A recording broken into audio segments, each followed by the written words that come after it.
Hello guys, welcome to Java tutorial series. Guys, आज इस lecture के इनसाइट हम जावा में स्टैटिक ब्लॉक को समझने वाले हैं और साथ ही देखेंगे कि जावा प्रोग्रामिंग के इनसाइट हम स्टैटिक ब्लॉक का यूज कहां कर सकते हैं। इस टॉपिक को बेटर तरीके से समझने के लिए हम एक रियल एग्जांपल के बेसिस पे इसे समझेंगे।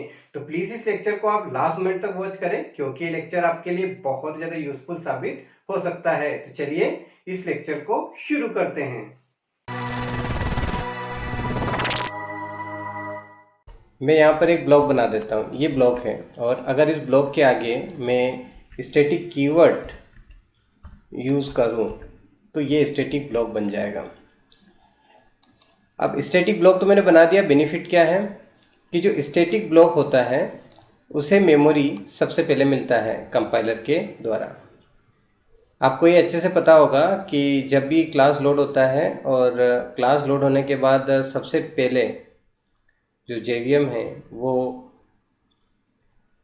जो हमारा मेन मेथड है उसको कॉल करता है और जब इसको कॉल किया जाता है तो इसके बाद ही मेमोरी अलोकेट होता है और उसके बाद हमें आउटपुट्स मिलते हैं। लेकिन मेन से भी पहले जो मेमोरी अलोकेट होती है वो स्टैटिक को होती है। तो जब भी कभी आपको मेन मेथड से पहले मेमोरी अलोकेट करवाना हो तो आप स्टैटिक ब्लॉक का यूज़ कर सकते हैं। मैं अभी लाइव एग्जांपल के बेसिस पे आपको दिखा देता हूँ। मैं इसके इनसाइट एक आउटपुट प्रिंट करवा देता हूँ। बहुत आसान है, एक बार आप अच्छे से समझेंगे तो समझ में आ जाएगा।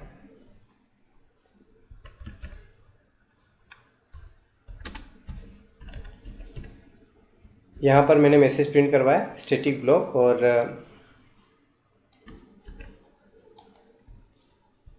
यहाँ पर मैं मैसेज प्रिंट करवा रहा हूँ तो मैं आपको बता दूँ कि सबसे पहले मेमोरी जो मिलेगा वो स्टैटिक को मिलेगा। तो सबसे पहले आउटपुट जो हम प्रिंट होगा वो स्टैटिक ब्लॉक प्रिंट होगा और उसके बाद जो आउटपुट प्रिंट होगा वो मेन होगा। अभी इसे रन करके चेक करते हैं। आप देख सकते हैं यहाँ पर सबसे पहले स्टैटिक ब्लॉक प्रिंट हुआ है और उसके बाद जो आउटपुट हमें मिला है वो मेन मिला है। यानी कि स्टैटिक ब्लॉक को जो मेमोरी मिलता है वो सबसे पहले मिलता है। अब इसी को अगर मैं इसके नीचे यानी कि वो भी इंस्टांस है और यहाँ नीचे यहाँ पर अगर मैं रखूँगा तब भी जो आउटपुट हमें मिलेगा, रन कर देता हूँ यहाँ पर, वो यही मिलेगा। सबसे पहले स्टैटिक ब्लॉक ही चलेगा और उसके बाद ये मेन प्रिंट होगा इस तरीके से। यानी कि स्टैटिक ब्लॉक को सबसे पहले मेमोरी मिलता है, इस वजह से जावा में स्टैटिक ब्लॉक का यूज़ किया जाता है।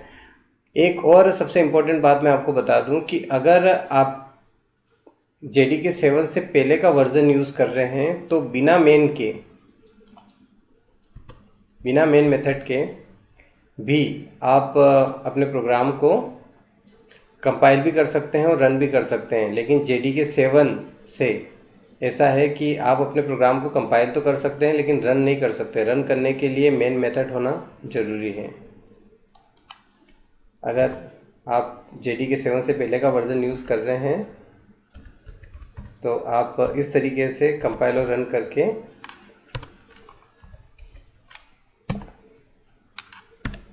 अपना आउटपुट प्रिंट करवा सकते हैं।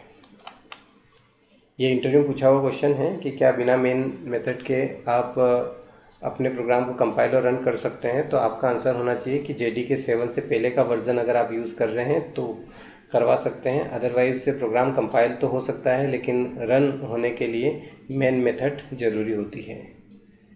तो आज के इस लेक्चर के इनसाइट मैंने स्टैटिक ब्लॉक के बारे में आपको बताया। आई होप कि आपको ये लेक्चर अच्छे समझ में आया होगा। अगर समझ में आया है तो आप अपने दोस्तों के साथ शेयर करें और आगे आने वाले लेक्चर्स के इनसाइट में स्टैटिक कीवर्ड के और भी एग्जाम्पल बनाऊंगा तो आप उन्हें भी एक बार वॉच करें। मिलते हैं नेक्स्ट लेक्चर में, तब तक के लिए बाय बाय।